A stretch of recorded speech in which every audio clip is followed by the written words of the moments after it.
Hey, happy Monday. It's April 15th. Tax day. Woo! All right, Hebrews chapter 6, 9 to 20. Even though we are speaking this way, dearly loved friends, in your case we are confident of things that are better and that pertain to salvation. For God is not unjust. He will not forget your work and the love you demonstrated for His name by serving the saints and by continuing to serve them. Now we desire each of you to demonstrate the same diligence for the full assurance of your hope until the end, so that you won't become lazy, but will be imitators of those who inherit the promises through faith and perseverance. For when God made a promise to Abraham, since he had no greater to swear by, he swore by himself, I will indeed bless you, and I will greatly multiply you. And so after waiting patiently, Abraham obtained the promise. For people swear by something greater than themselves, and for them a confirming oath ends every dispute, because God wanted to show His unchangeable purpose even more clearly to the heirs of the promise. He guaranteed it with an oath, so that through two unchangeable things, in which it is impossible for God to lie, we who have fled for refuge might have strong encouragement to seize the hope set before us.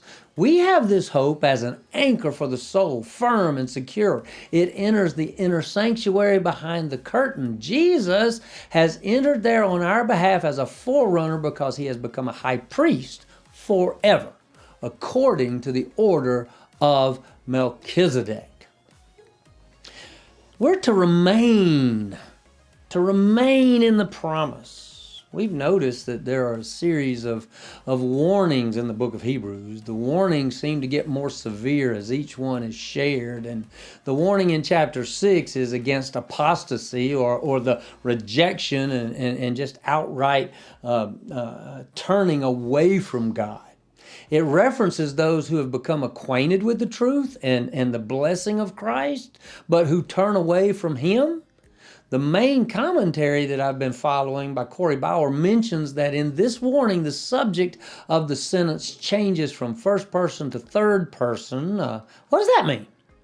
In the earlier two warnings, the writer of Hebrews actually includes himself and his readers in the warning not to drift away or to be careful of unbelief. But in this third warning, the writer uses those and them.